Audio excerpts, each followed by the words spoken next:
Hello and welcome. I am Scorapperlock, and this is City of Heroes. On Homecoming, we are doing our solo Stalker playthrough with our level 7 now Stalker Dark Phantom, who has 41,000 influence and needs 1,500 XP to get to the next level. And I decided to start doing submissions for Vic Johansson. We do have Shauna Stockwell, and I do want to get to her, but I feel like the Chernobog mission at the end of her story arc is pretty rough unless you're at least 9th or 10th level, so we're going to wait a couple levels for that.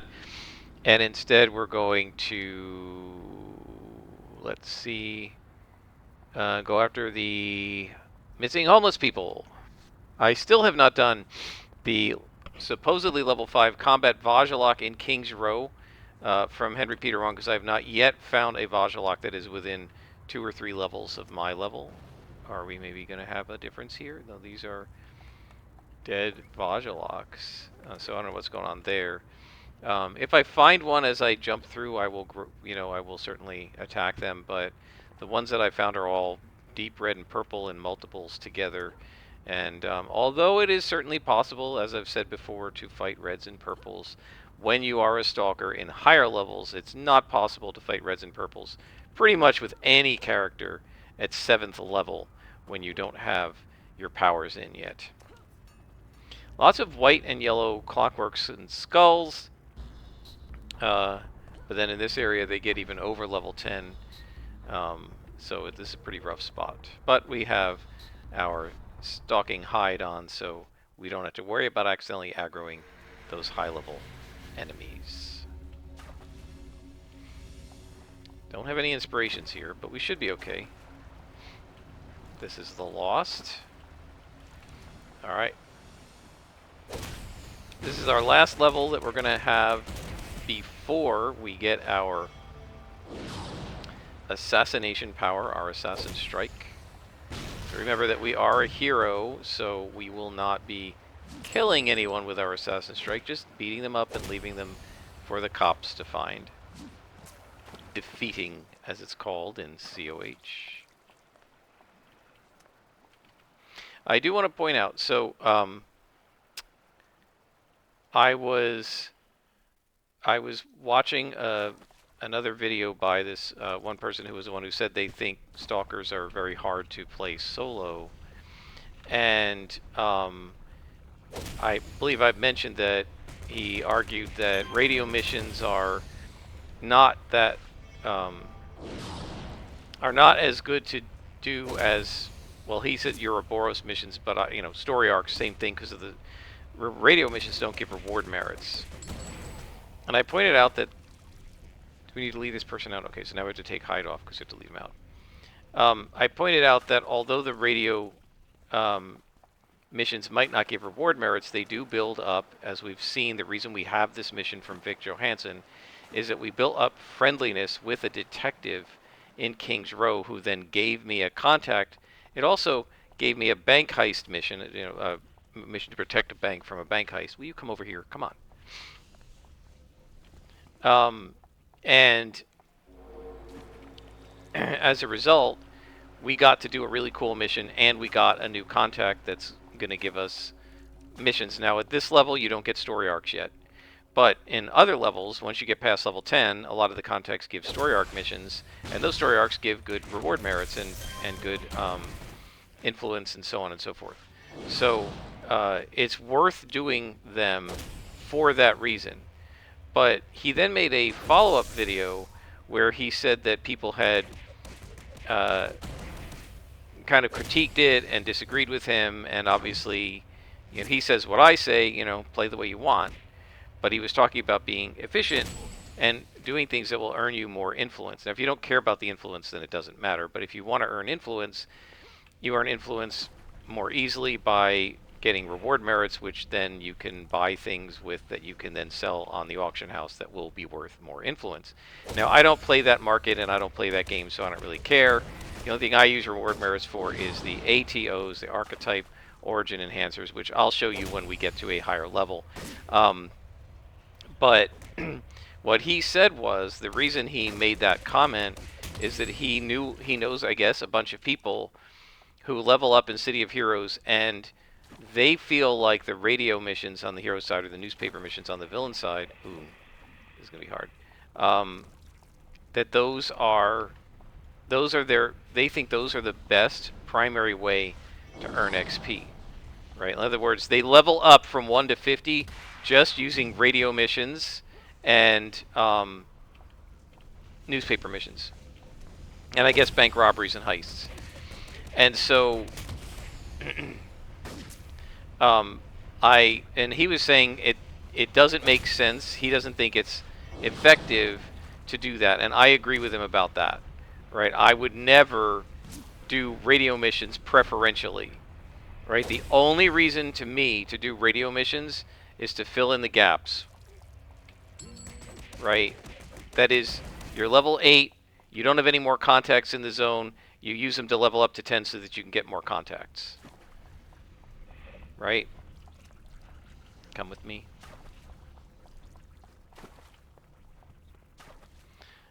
That's what I used it for, right? I didn't really use it. We leveled up, but I didn't use it for XP or for farming influence or anything. I used it to get this contact who would then give me the regular missions.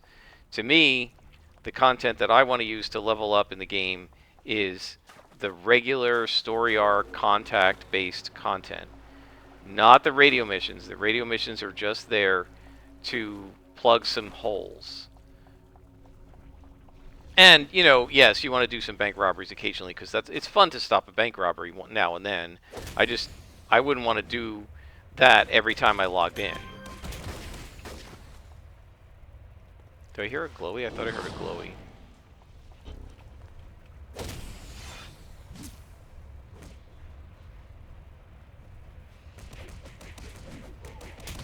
All right. So let's keep going.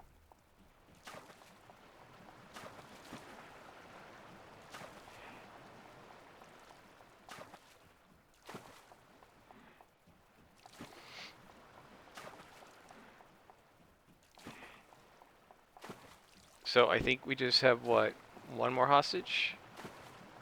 Yep.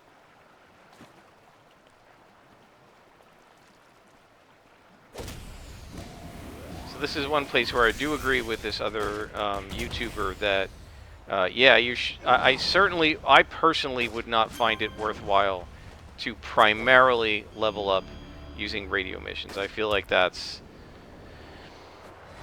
I don't understand why you would want to do that on preferentially, because they're junk missions, right? There's just random. There's no story to any of them. They're just random missions to fight randomly generated names for mobs, right? Like, in other words, they're just blank villains have kidnapped blank NPC and are holding him in blank type of a map. Go in blank zone. Go do it. Right? And it's like a random encounter in Dungeons & Dragons. They're perfectly fine, but you wouldn't want to have a D&D game composed entirely of just random, pointless encounters. Right? You want to have encounters that have some kind of a story to them or some kind of a purpose to them, at least sometimes. So I certainly don't regard radio missions as a primary means. It's the least preferred way, in my opinion, to earn XP, and I do agree with him on that. Not because of how much influence you earn, because as you guys know, I don't care about that, but because there's no story arc or anything to it. There really isn't any point to the radio missions other than to just do a random mission. Right? And again, it's fine. It's better than street sweeping if you run out of contacts in a certain level range. But I wouldn't want to do them if I have contacts I could use for story arcs. Right? To me, the #1 content in the game is the story arcs. And I have my favorites, but I like a lot of them. Right? My favorites, of course, being Wheel of Destruction, Scroll of Tieleku, General Z. Vampire is pretty good. Bonefire is pretty good. The Dr. Vajilok mission, the Dr. Vajilok story arc is really good. This is the first actual ambush we've seen in this mission. I was expecting the other two guys to get ambushed too, but I guess they were too close to the entrance and the game maybe didn't have enough time to ambush us. I don't know. You guys are going to see this character's damage output just soar in the next, I don't know, several levels as we get Assassin Strike and then start enhancing it and that sort of thing. It's going to get really, we're going to get really sick. So, if we talk about soloing ability now, instead of radio missions, let's talk about that a little bit. This character's soloing ability is not enhanced in the ambush and NPC leading parts of the mission because you have to turn your hide power off in order to do that. It's actually dangerous for me to come out without my hide on because this is a purple zone in this region. Yeah,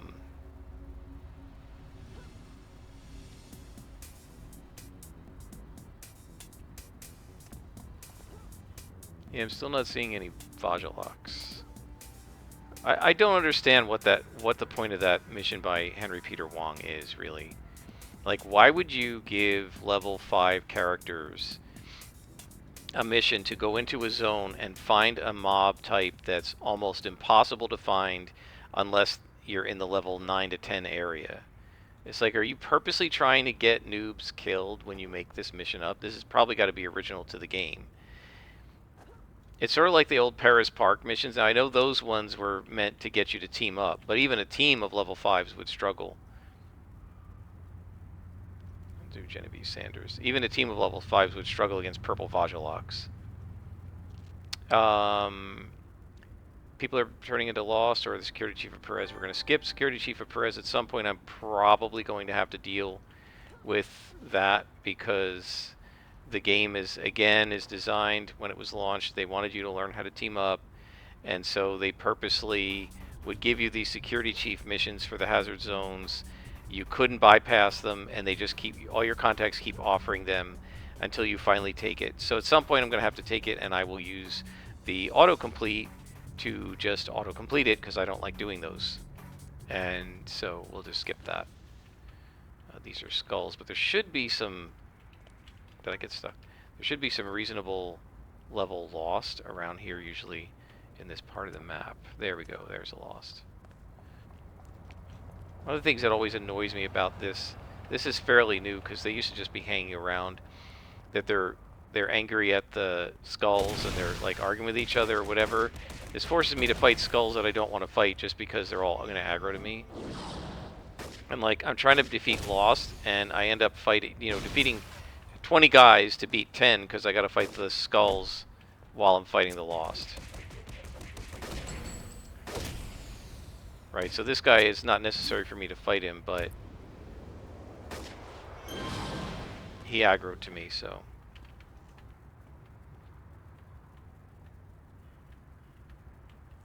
Thought I saw some Lost over here when I was down here before. Just kind of in between the buildings. Usually they're around here. So unfortunately, what happens, so the way that this game works is each area, right, so there's like a zone in here that is a spawn point. And when you defeat this group, all of them, a new set of enemies will spawn, possibly with a target. And in this area, I believe, the skulls share spawn points with the Lost. So if you defeat some Lost, when there's a respawn, you might get more Lost. Or you might, like this spawn point here of 3 Lost, after I defeat it, it won't respawn if you're there, right? They didn't like the idea of having NPCs just suddenly spawn, reappear in front of you. So if I stay here, nothing will spawn. But if I leave and come back, something will spawn randomly. It might be 3 white con, it might be, 3 level 7 Lost. It's probably got a level range, right? So it's going to spawn something level 7 to 9, let's say. And then it'll, from a lookup table, it's going to pick either 3 Lost minions or a lieutenant and a minion or maybe some skulls. And so you can't always get the same spawn to reappear when you defeat something because they don't always have exclusive, shall we say, ownership of the spawn point. Sometimes there are other types of enemies that could spawn there. Okay, so we have 3 more, and this will be it. And this should do this mission. There we go. We got a clue. This is blood samples of the lost.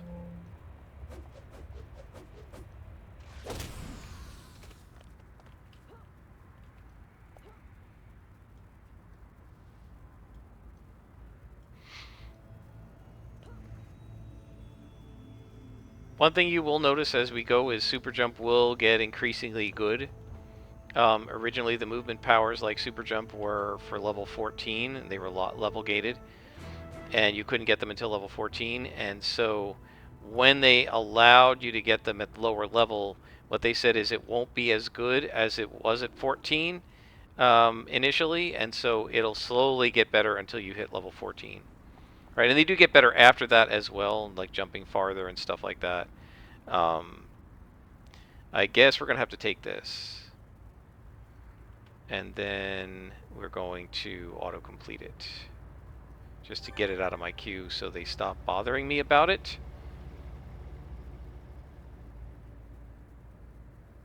Oh, that was a mistake, wasn't it? I always do that. I should have seen the security chief first and then done it. Now I have to do this mission. So we have 2 missions that I don't want to do. Alright. Let's see if Tony Cord will give me something. Oh, we have a Clockwork and Skulls story arc. Well, let's do that. Always preferentially do story arcs. So we're going to have to wait 3 days, and then I'll clear the Paris Park one. Every 3 days you can auto-complete. So the mistake I made, don't make this mistake, I should have known better. Never clear the security chief mission. Go talk to the security chief. It's been too long since I did this, and that's why I forgot. Talk to the security chief first. Get the defeat 10 or 20 or whatever mission from the security chief, and then clear that one. So that was my mistake. But that's fine, we're on a story arc, which is what we want.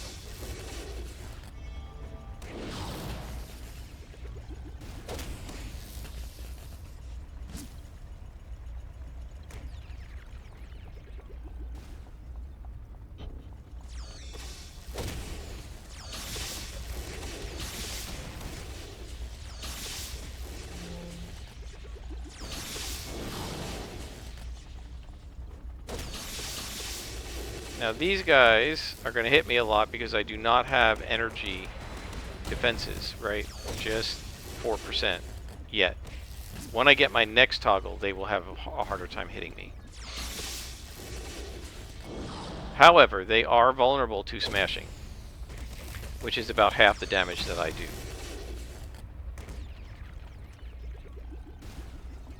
And you can see my endurance looks like it's draining. Part of that's from leaving super jump on, which I shouldn't have done.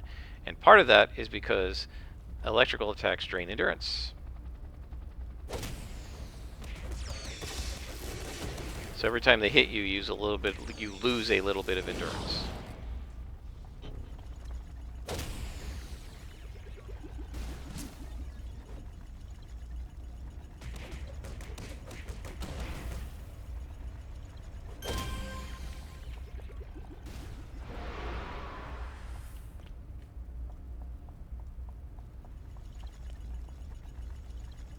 Oh, I forgot to zoom in. Sorry, guys. I'm going to probably be terrible at that because I'm not used to worrying about that. I'm used to automatically zooming out and staying zoomed out, so I do apologize.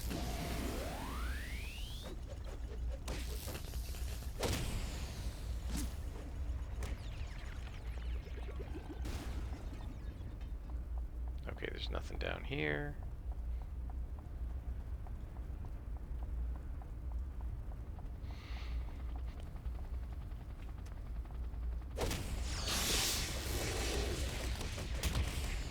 I'm excited to get to level 8 and get our Assassin Strike power, and you guys are going to see things are going to get a lot better. Wait, am I getting ambushed? I'm getting ambushed by the skulls. Cool. How many times am I going to miss with a 75% chance to hit? Another miss. 85%.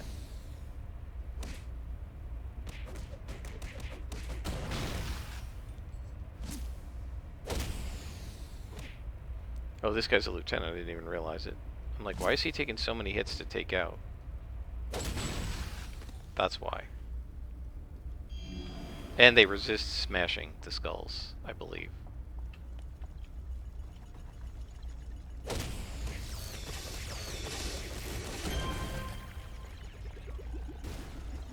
I'll leave that blue in there in case I need it later. Yeah, the knockback is not super ideal for this character, because then they see you.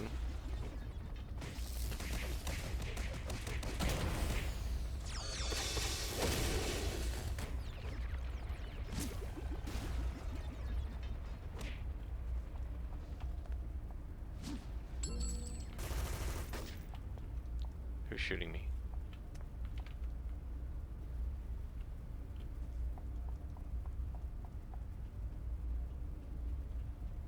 The other power I really need is combat jumping.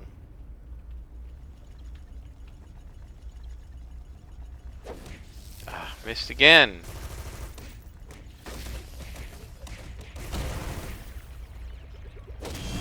And we've leveled up, so that should make this whole mission easier.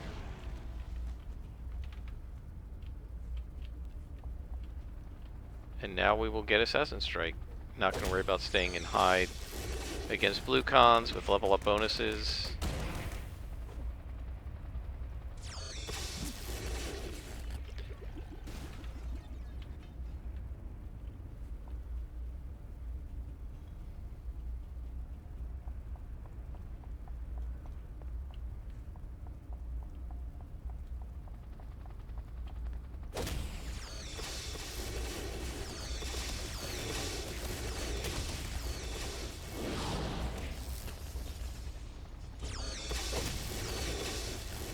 With our level up bonuses, we should be pretty good against them.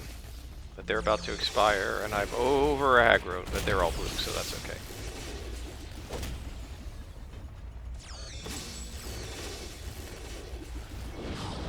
That's the kind of over aggroing you really don't want to do, especially when you're 7th level. But with the level up bonus we had going, and with the fact that they were blue cons, and the fact that they do take quite a bit of damage from smashing, we were okay. See that? The Nemesis Nemesis staff is smashing also. So it does pretty good damage to them. This is the last guy. That's it. Found a bunch of enhancements too, including an SO. And earned a badge. Oh, so this isn't a story arc, this is just one of these one-shot missions. One of these badge missions that they have. Okay, cool. Talk to Tony Cord. Well, we'll worry about the clockwork plot later. Let us first go to our buddy Blue Steel and level up. I think it's okay now to be zoomed out, right? Because people were complaining about how it works inside missions, not outside, I believe.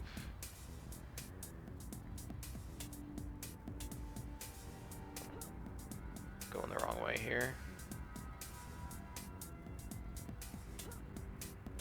I got caught. I was trying to use the balcony to jump up higher and I got caught.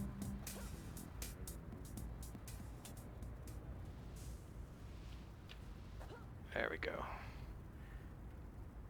Yeah, the weaker super jump is hard because I always expect it to go farther than it actually is going. Alright, so let's see. Blue Steel, new level of power. Train up to the next level. Assassin's Eclipse. That is our Assassin Strike. Move this down a little bit. And away we go. Alright, Tony.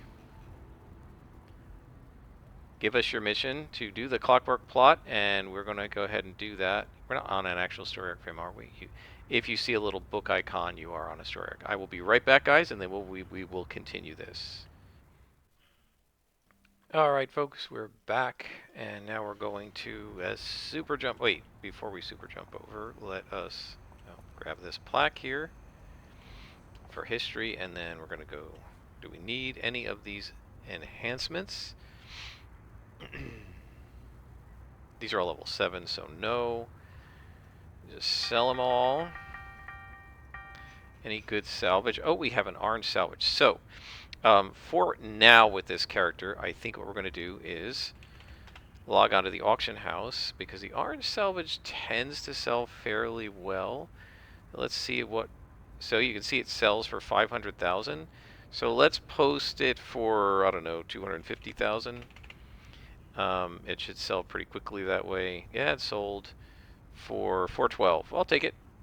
And our character now, guys, has like 500,000 influence, right? Wait a minute. What? I have 429,000, but didn't I have 40? Oh, I know why I did.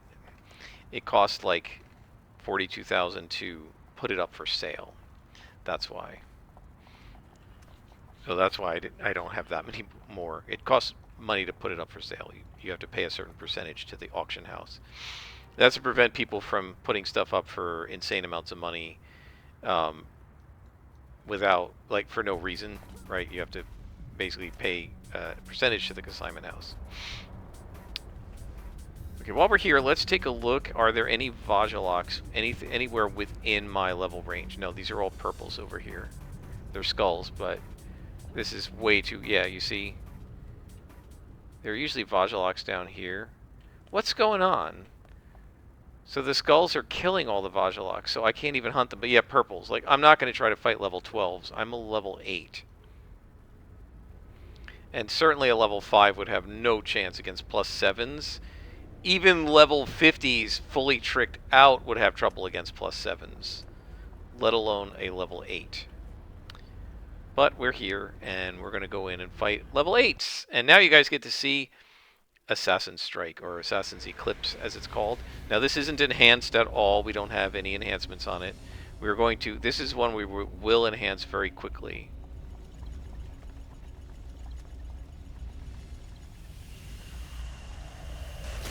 One shot. Now, if I hadn't missed that other shot, we would have been done with both of these guys. But of course I missed twice. And another time. I notice that all those times I'm missing, I have 84% chance to hit. So that guy took an insanely long amount of time to defeat, just because I didn't hit him like 4 times. I missed him so many times. Ridiculous.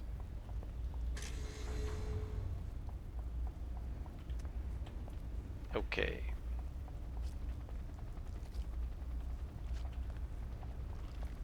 Now, one thing about this Assassin's Strike, it does take a while to recharge. The other thing is, when you're throwing it, it's like a snipe for blasters. Your character goes into like a build-up animation, and you have to sort of hold it for a second and then hit. And if you get targeted with an attack, it can be interrupted. If you move, it can be interrupted. But it will do a lot of damage to this lieutenant, right? Can't take him out yet because we don't have it enhanced. But when we've got triple damage enhancers on it, it will one-shot lieutenants. Also, there's a build-up power we're going to need that will increase the strength of it as well. But the nice thing about it is, it can reduce the enemy spawn by 1 in one shot. So now instead of fighting 3 guys, I really only have to fight 2. With the same attacks that I had before, right? Which we knew we could do. So that makes it so much easier. Will you stop running away? Yep, I love it. Yeah, once you have Assassin's Strike on a Stalker, you're golden. Oh, I gotta zoom in again. Sorry, guys.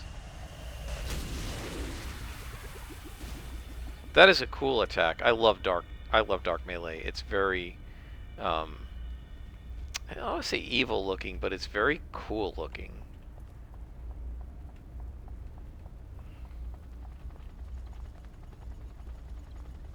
Stop moving. moving around. It used to be with these guys, if they moved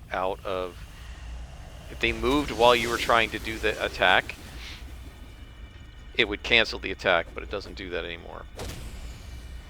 The other thing is when you assassinate somebody from a spawn, one of the other guys at random sometimes will go into a fear animation, which you know, he's scared. Oh crap! I just saw my friend next to me get killed, and now I'm terrified. And he'll just cower there. So it also prevents him from um, attacking. Now we're fighting an orange lieutenant, so we're gonna add a little bit of damage and accuracy. You're not gonna one-shot an orange lieutenant like that at this level. We would be able to at higher levels, but not at this level. And that guy didn't even see me. So we'll go back into hide, and we'll just one-shot him. Bye. Now, you can, I'm going to show you, maybe I'll show you in this next spawn, you can use Assassin Strike as a regular attack.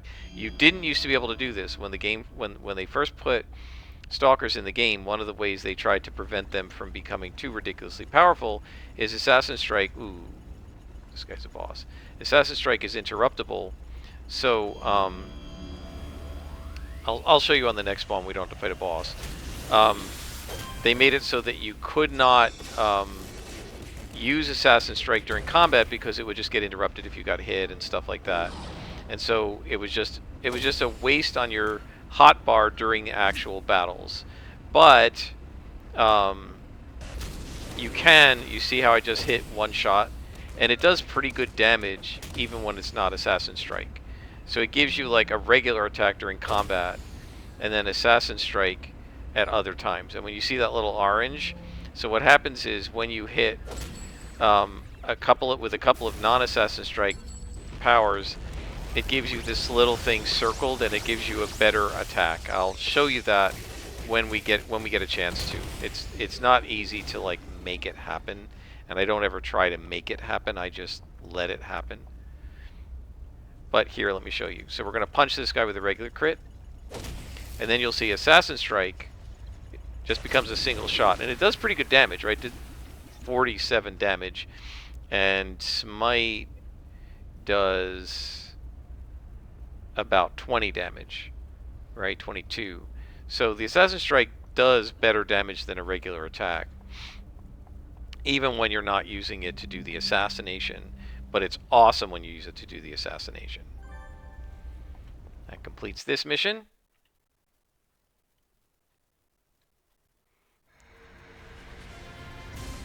And we can call Tony. And Tony is done with all his missions. So I guess it might be time to do the story arc for Shauna Stockwell. So this is the Superidine ring.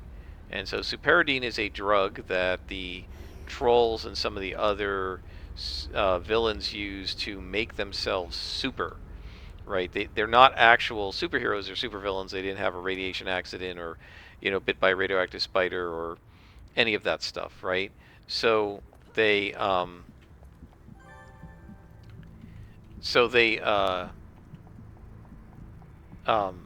in order to become super, they take drugs, and they get addicted to them and stuff like that.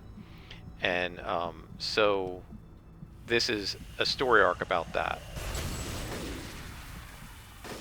You see how he's scared? That's because I just assassinated his buddy.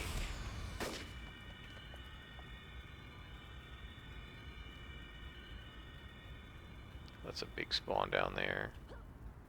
How about over here? Oh, yeah, you're trying to mug somebody? No. That's not happening. Bye. Now the Assassin Strike...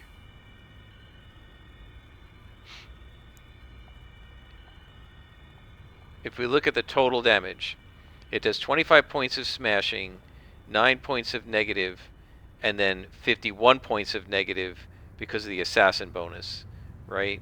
So this does 32 plus 51, which is 83, 84 point damage, which is 4 times as much as Shadow Punch does. And Shadow Maul does 36 damage, so we do 2.5 times as much as Shadow Maul. So it is a nice attack when you assassinate. And then even when you just use it as a regular attack, it's powerful.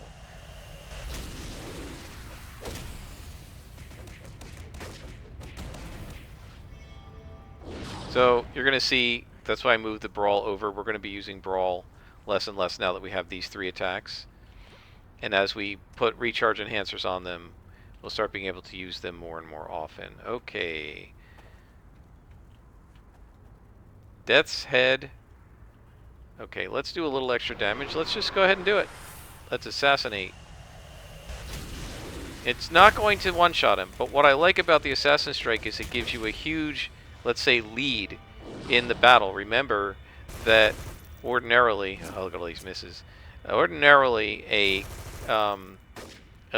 group of villains that's like 1 lieutenant and 1 minion, you're expected to fight a yellow lieutenant and a white minion. This guy was orange and yellow, so it's more powerful. What I mean by saying it gives you a lead is, well, normally you'd start the fight and they'd both have full hit points. But with Assassin Strike, when you start the fight, the lieutenant is down to 1/3 of his hit points. So essentially it gives you a leg up in the fight, which I really like. And I've got to remember to turn super jump off, because it's killing my endurance. Assassin Strike does take quite a bit of endurance as well.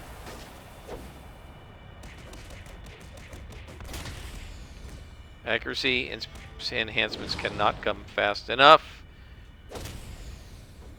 but the really good ones don't show up until level 22.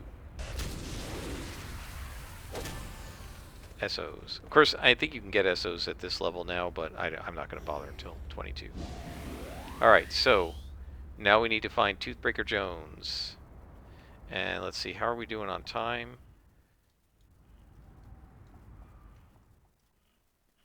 "37 minutes. Okay, so we'll do one more mission. I don't think this is a very long mission, and then we'll stop for today. And we are getting close to level 9, guys. Now, I will say, we're not going to be leveling up in every episode after we hit level 10 or 12, because it just takes longer and longer to level up.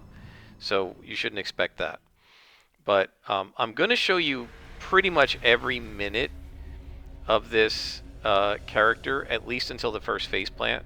Let's see how long we can go. Do they know I'm here? See, they don't know I'm here. They just ran right past me. Which means Assassin Strike.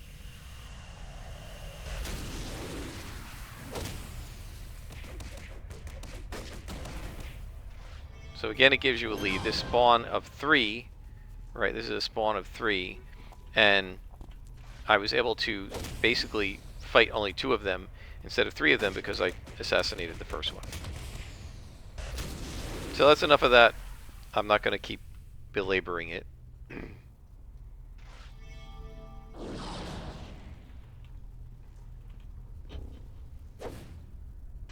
So this is an ambush. I didn't bother to go back under hide.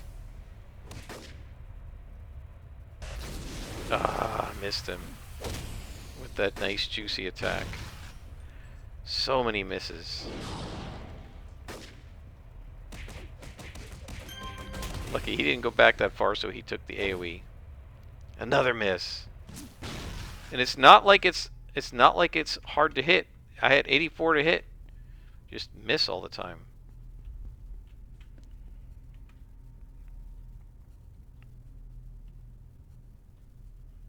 Does he know where I am?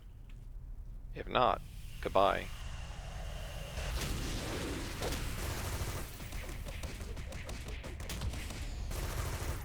The other thing to remember too is these guys are somewhat resistant to my attacks.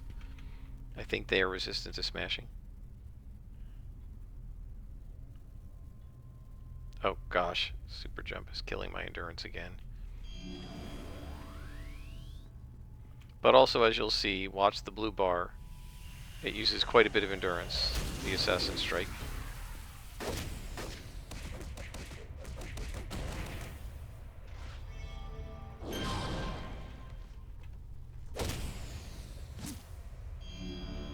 So we definitely need that extra column of inspiration so that I can start carrying some blue pills, some endurance inspiration, so that we can, what's it called, catch a breath, so that we don't have to keep taking any. And eventually I'm going to need to slot stamina, which will help as well. Also, I believe energy aura, yeah, gets this energy drain, which allows you to suck endurance out of your enemies, and that will be very useful.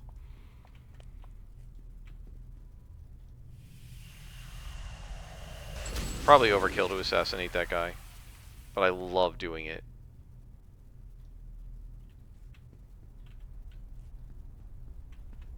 So, now, one reason that people might say that they don't like soloing Stalkers is because if you're going through and you're trying to assassinate, you do have to wait for the hide to re-engage and the assassin strike to recharge in order to do it again, right?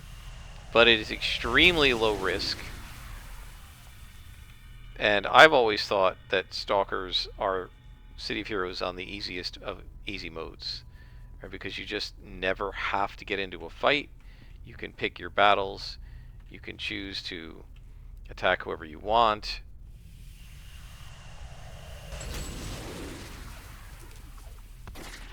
And you get that nice head start in any spawn by being able to mostly one-shot anybody but a boss in the spawn. Now, of course, as if the game is spiting me, a lot of times when I get that big lead, the next thing that happens is I whiff 4 out of 5 times, and that's essentially giving the lead back, forcing you to make as many blows as you would have had to anyway. But that's how the RNG goes. How the random number is generated.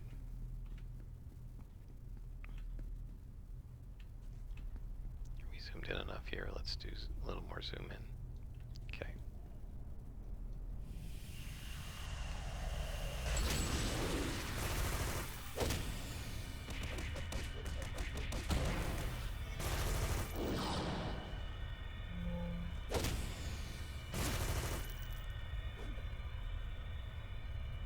You see, at this level, it just takes so long when you're missing like that, because your attacks just don't do a lot of damage, and then when you go to miss, that can make it, take a while. But, again, not really a lot of risk. And that's all because we can control when we fight and when we start battles and stuff.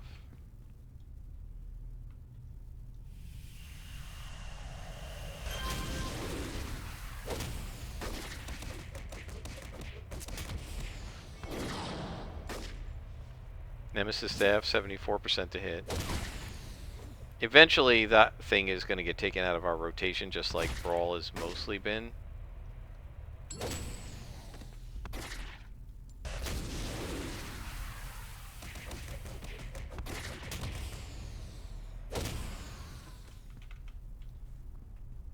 Are you guys going to run away? No.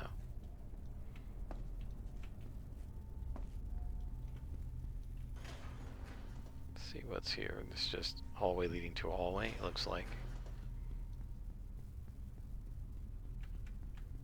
Alright, we'll start here.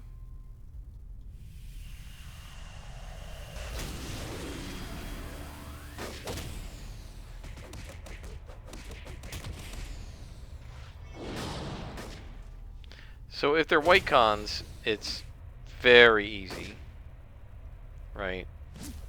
Yellow cons, it takes a little more effort to take them out.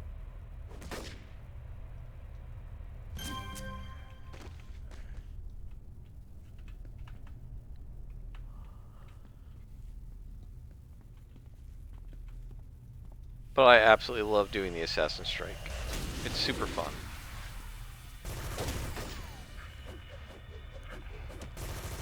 I feel like I miss an awful lot for a person with a 91% chance to hit. Like, I'm missing way more than 10 or 15% of the time.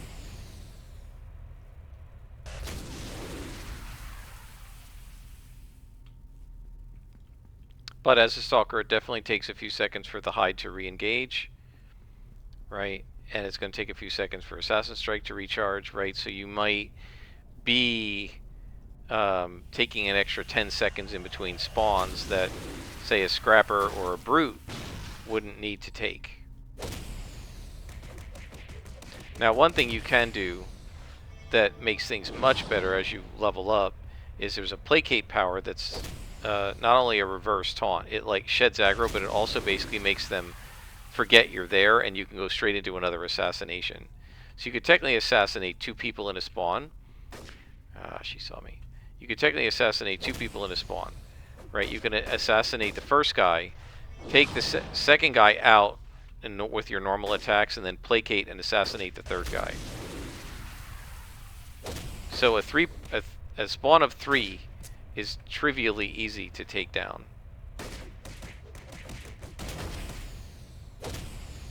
Once you have your powers in. Now obviously we're only 8th level, so we don't have all our powers in yet. And they had a lot of guys crowded into this section. Like 3 full spawns. Or is it 4? 4 full spawns. Right? 1 spawn at each doorway, 1 toward the back, and then 1 in the other room.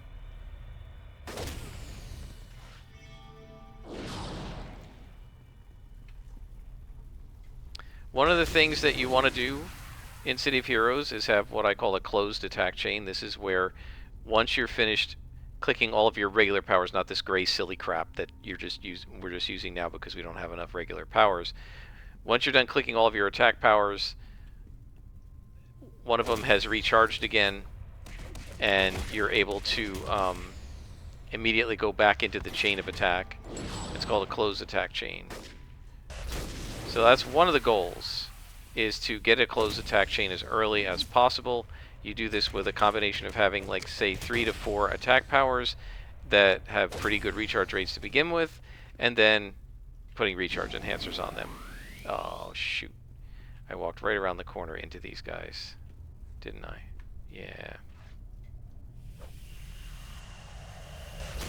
Now, I re-engaged the hide, so even though he saw me, it still allowed me to do the Assassin Strike, which it probably shouldn't. But it's alright.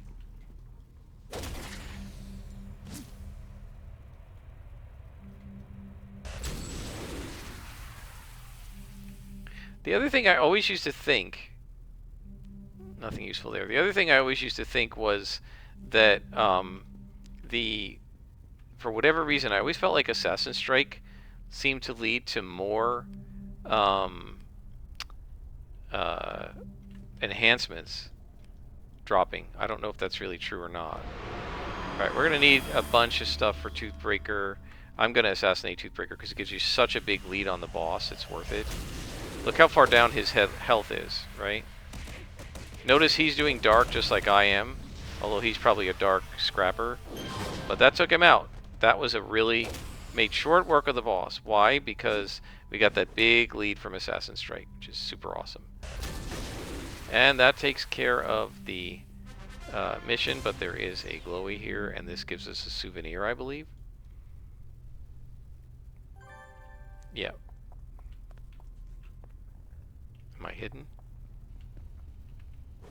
I guess I wasn't. No, if she'd hit me with that shot, it would have interrupted me. So this is my #1 problem with a Stalker, is I move in too fast. Alright, so we defeated Toothbreaker Jones. And we're almost 9th level, guys. We're really close. We should find somebody to take out. Especially as a Stalker, just a lieutenant, a random lieutenant or something to take out, and that should level us. Oh, that's a boss. I just want somebody to defeat very quickly. There we go. Oh, but there's a whole bunch of these guys. Well, let's see what happens. Assassin Strike.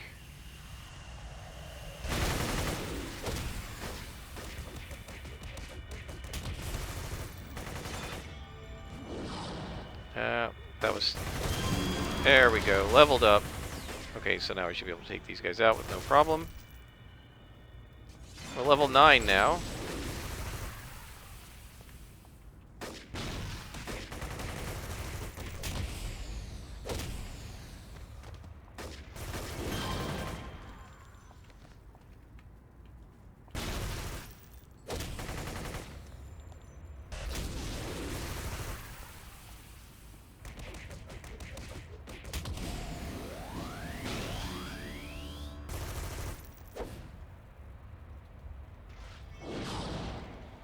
And this takes these guys out. And let's go ahead and level up with our buddy.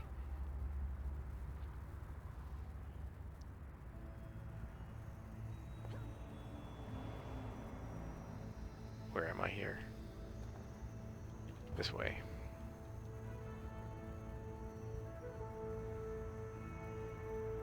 Oh, I just missed it. I was trying to get on here, just get a little height.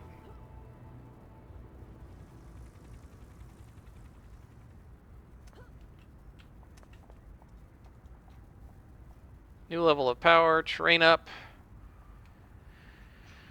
Oh boy. Alright, I do want to get Assassin's Eclipse going.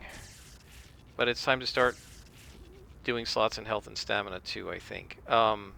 So one of the things I do want to point out, so I look at these and go, there's nothing we can use. Why do I say that? Well, it has to do with the symbols, right? I can tell by looking. This smooth edge on the enhancement is natural.